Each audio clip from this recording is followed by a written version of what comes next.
now for Q&A as well. Dr. Grossniklaus is the director of the section of ocular oncology and pathology here at the Winship Cancer Center for Emory University.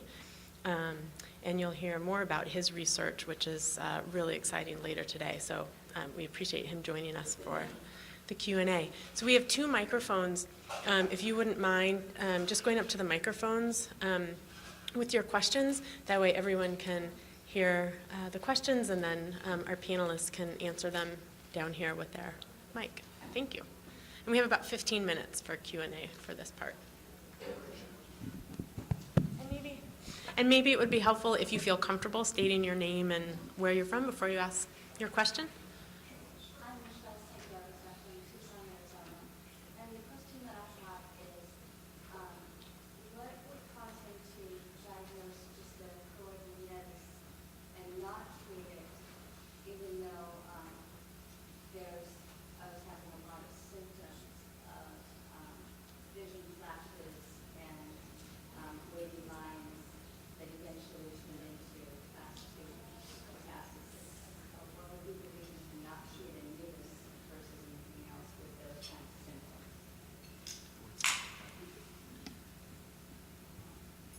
Yeah.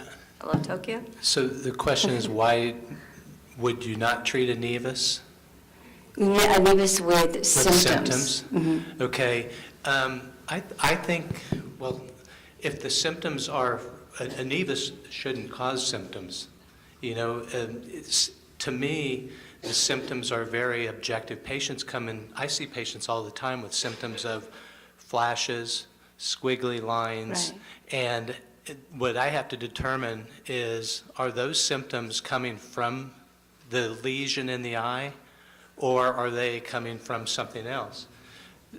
So what is very, very common is patients have vitreous floaters, and they can get flashes of light. So I see, as a retina specialist, all the time I have patients with the symptoms that you're talking about. And if it's coming from a tumor, a nevus, or from a melanoma in the eye, I can usually see why. Because when I do the exam, I see, there's fluid there under the retina. That's what causes the symptoms. But if somebody has a nevus and they don't have any fluid, and they don't have any evidence that then I don't think their symptoms are coming from the nevus. So to me, it's very objective. If somebody has a nevus and they're having symptoms, and I do an OCT and there's no fluid there, their symptoms are probably not coming from the nevus. But if they are having symptoms and I do an exam and I see that there's subretinal fluid there, then I would be more inclined to think, well, maybe that's not a nevus, because then that's, that's a worrisome for maybe that's a melanoma. Okay. So, and did you say it turned into a class 2? Mm-hmm. Okay. Yeah. So and there was fluid at the very beginning. There was fluid. Okay. Well, then maybe all I could think is that maybe it wasn't a nevus to start with, because by definition a nevus is benign and it can't. However, there is a theory that some melanomas derive, from a pre-existing nevus, or some may just derive de novo. There was nothing there, and then all of a sudden there is a tumor there. And I think I've seen both.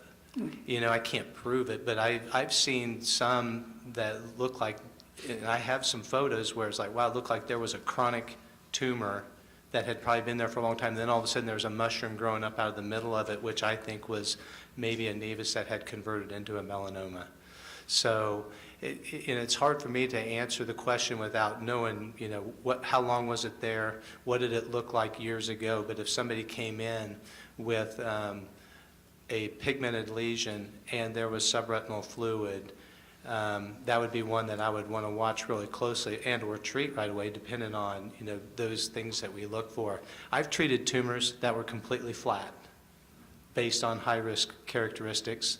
And and I tell people that this is that 10%. I don't know if this is a nevus with high-risk features, a high-risk nevus, or if this is a small melanoma. And it's one that we could either watch closely or we could treat. And I think if you went anywhere in the country, you would get different opinions on some of these lesions. Like I said before, sometimes it's real easy. Oh, this is definitely melanoma. Oh, this is definitely a nevus. And sometimes it's like, I'm not sure. And so based on those features that we look for, based on patients' comfort level with close observation or good follow-up, they may say, let's watch it for a little while. Just like the one that I showed, she said she'd come back, and she did. And sure enough, it did grow, and we treated it. One thing we offer here at Emory, and some other places do, is we have a tumor board. So any patient who has an equivocal growth in their eye, we present at the tumor board, and we have input from the three of us and radiation oncologists, medical oncologists, discuss everything and come up with a consensus recommendation. So that's something we do that I think is really a good idea. Thank you very much. Okay.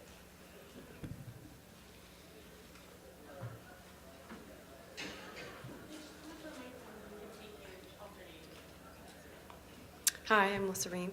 I have a question about the genetic testing. So there's the class 1A, class 1, 2. I didn't even get told about that test when I did it. I went to the Shields and I had the other genetic testing for the chromosome abnormalities. So can you take us through what are the big differences? Is there really any kind of consensus between which one's better or worse, or merits or cons for both? And is there maybe going to be a greater awareness, I think, in like letting patients know that there's different options out there versus, because you're all new when you first get diagnosed, you're like, you're just trying to find out everything. And then also there's this chatter I've been reading about post-plaque genetic testing. And can you tell us a little bit more about that? And there's maybe only one or two people who are inclined to do that or in the country. So I'm just curious about information on that.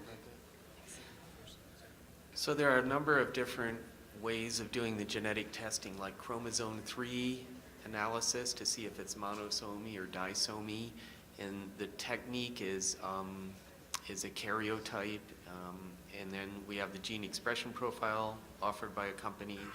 There's a similar test going to be offered by another company. It might be using a different technique called MLPA. So the bottom line is they're all there's no big difference among the 3 or 4 types of tests. There's no clear winner that this test is better than the other test. Some require a little less tissue than others, some require DNA, some require RNA, some require the tissue to be prepared one way, some another way. So my advice is if you go to a center, the centers usually have their preferred test. And that's because we know the type of tissue that's needed, we know how to prepare it, we have the infrastructure all set up for that. And once again, I don't think there's any clear winner, so I would just sort of pick your center, pick your doctor, and go with the test that they offer. And then for the necrotic or the post-treatment melanoma, I don't know that there's any objective evidence right now showing that that the genetic test works or is statistically significant predictor in a post-treated melanoma. I think that's because there aren't enough cases that have been studied. So I think it's okay to do it, but I'm not sure what it means at this point. Do you want to? Yeah, I was going to say, I think most patients that have monosomy 3 tumors are probably class 2. I think they're really testing, the 2 different tests, if you did a monosomy 3 or a chromosome 3 analysis and a genetic expression profile tested on the same eyes, and Hans, I think, has a study where they're actually looking at that, they almost all fall together. If you're monosomy 3, you're probably class 2 or vice versa. So I think they really kind of show the same thing. I think I don't know if I want to say the success rate of getting a good diagnosis is easier with one versus the other.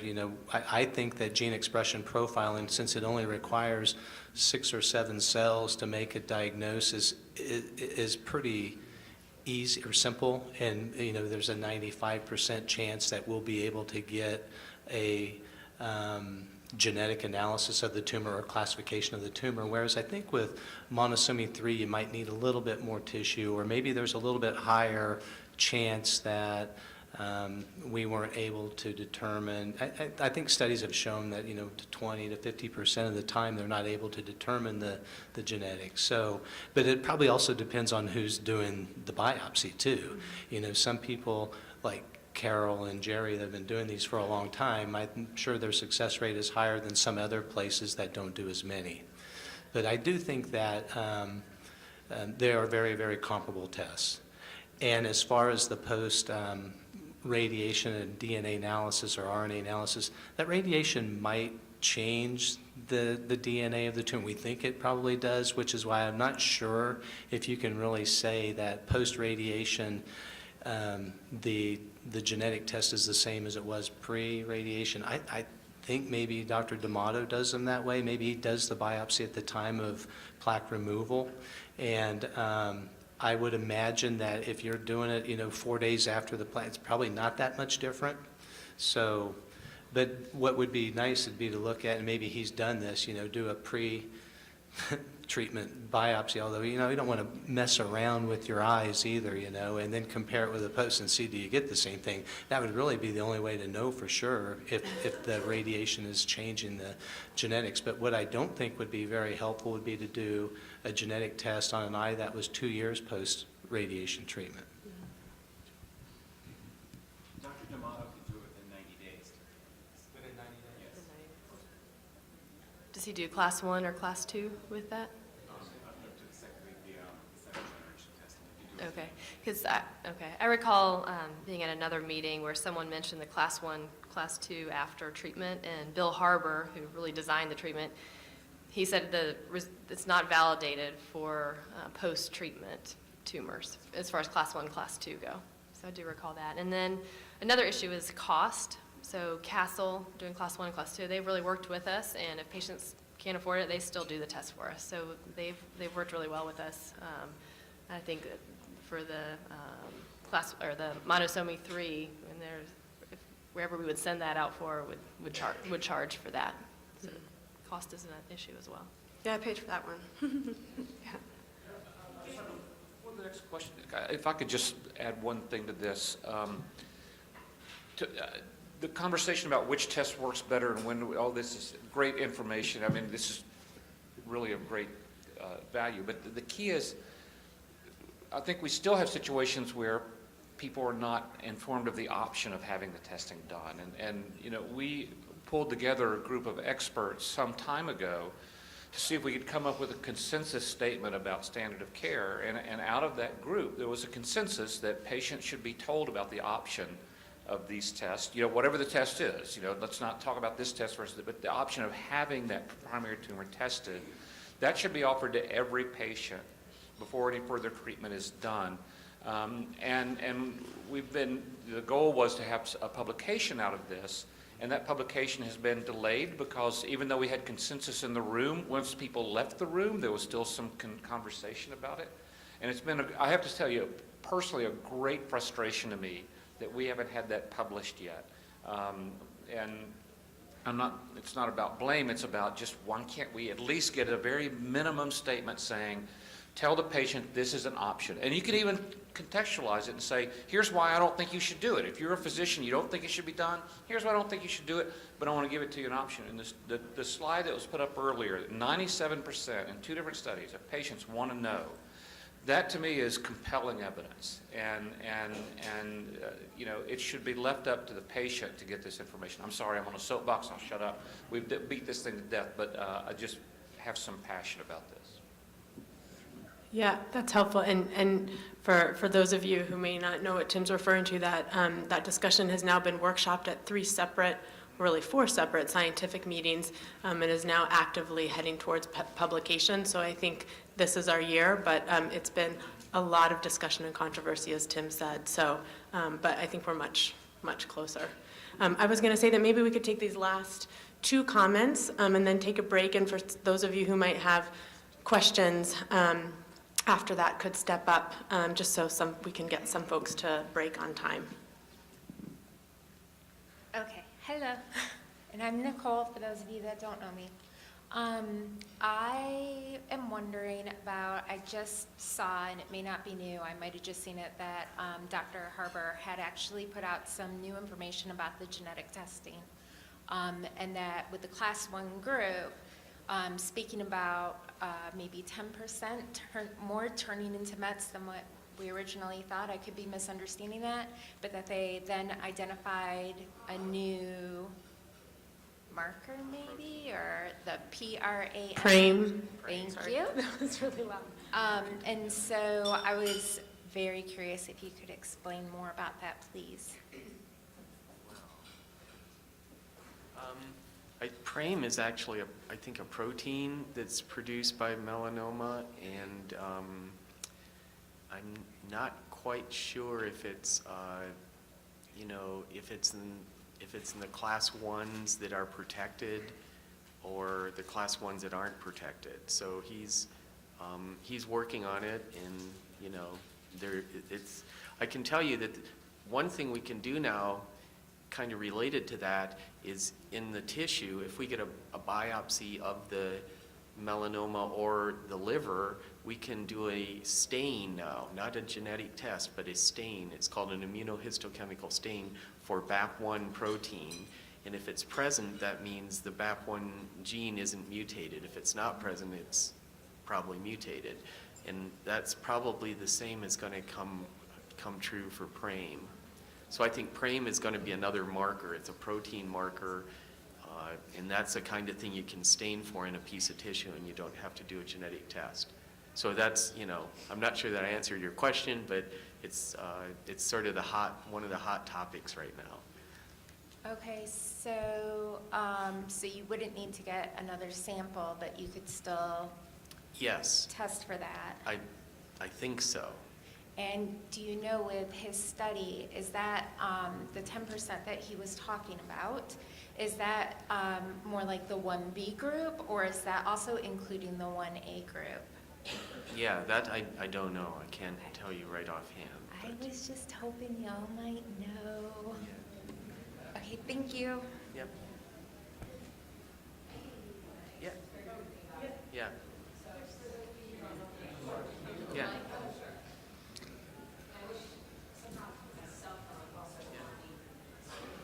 I actually have a picture of his poster. So he first, for those of you who don't know me, Marlena Orloff, one of the medical oncologists from Thomas Jefferson University.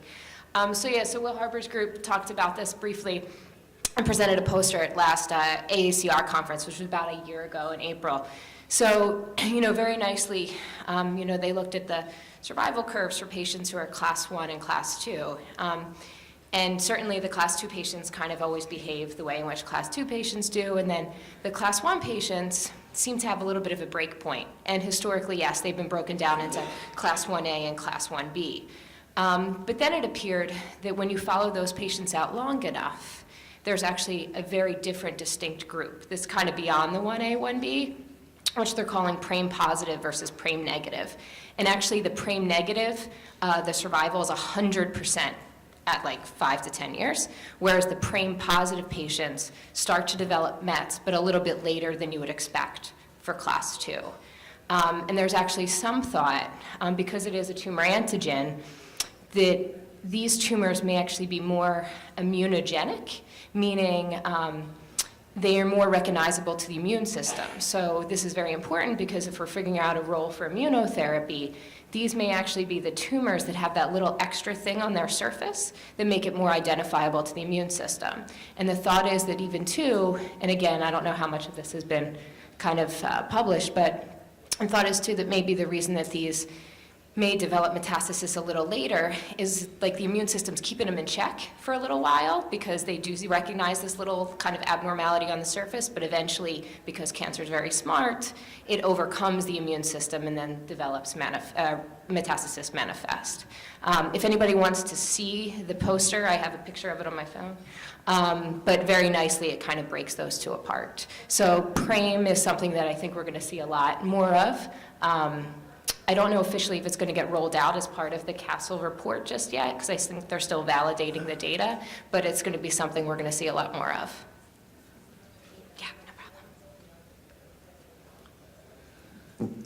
My name is Bob Seraphin from Marietta, Georgia, and I'm going to let my wife fill in the blanks if I'm remiss on anything.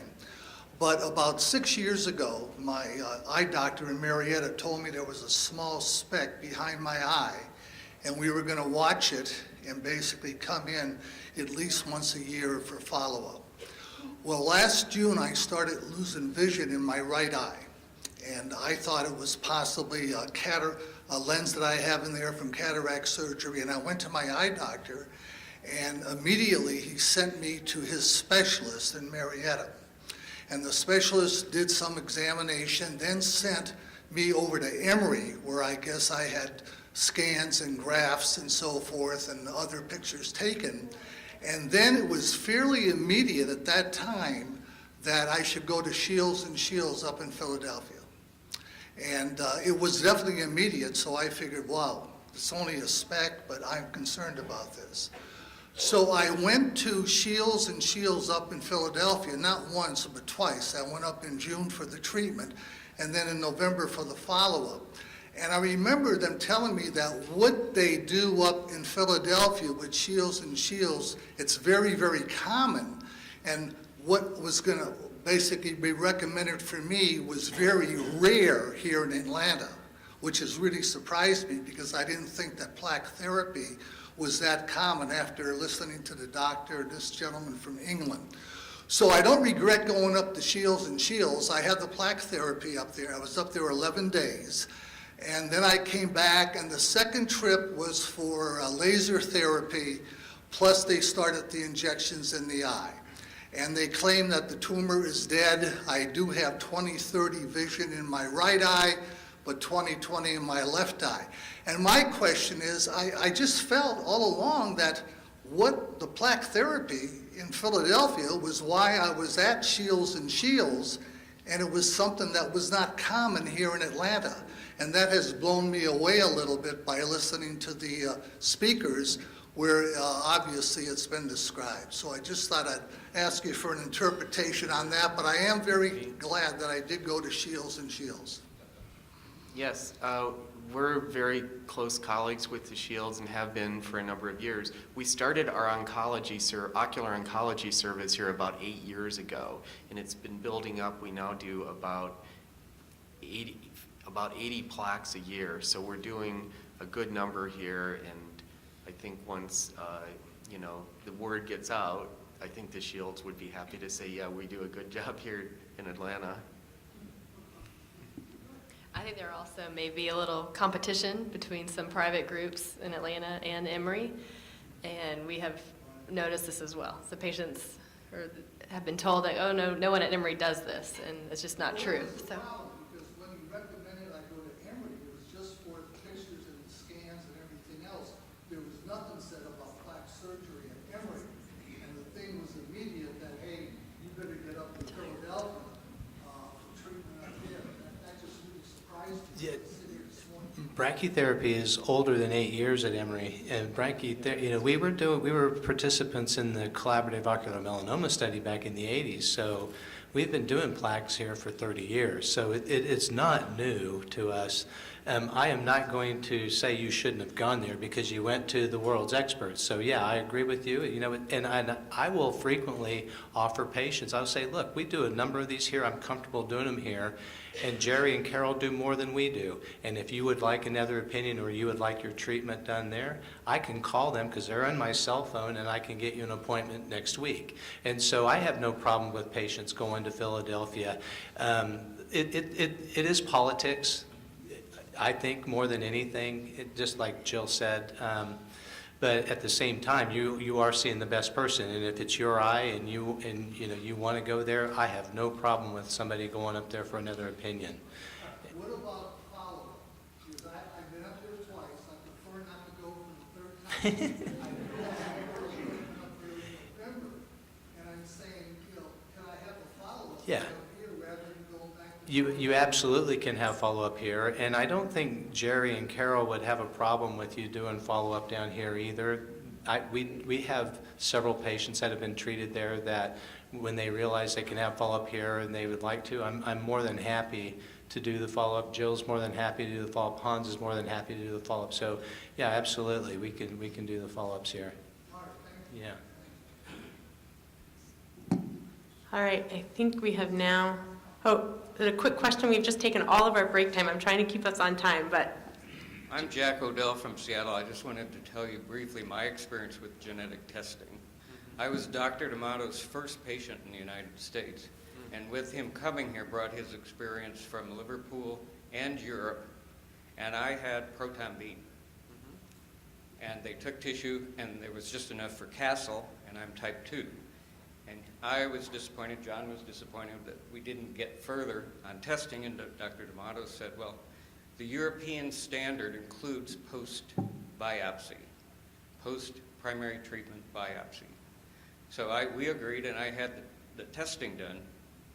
And we're also fortunate in Seattle to have a laboratory gene scientist who's begun a new practice as a cancer navigator, helping patients, individual patients. And through the testing, I found I have a BAP1 and I have a GNA 11. So everything about my diagnosis is bad news. But the good news is that BAP1 can be targeted by an HDAC inhibitor, and I've been on Verinostat since December 2013. And our efforts were targeted at adjuvant treatment. And I'm still here, and I'm meds free. And we were met, when I posted I was having post-treatment biopsy done for genetic testing on Facebook, we were met with skeptics that said, you're not going to have viable cells. Well, Dr. D'Amato said, you're going to get dead, radiated cells, you're going to get dying cells, and you're going to get viable cells. And it has to be within a 30 to 60 day, or 2 month to 3 month window, 60 to 90 days. Just so you know. Thank you all. all right. Well, thank you all so much for your talks this morning and for this panel and the Q&A. We really appreciate your time. We're about 15 minutes behind, so we'll try and catch up a little later today. But for now, why don't we plan to just take the full 15-minute break, and we'll come back here and hear from David Lawson on adjuvant therapies.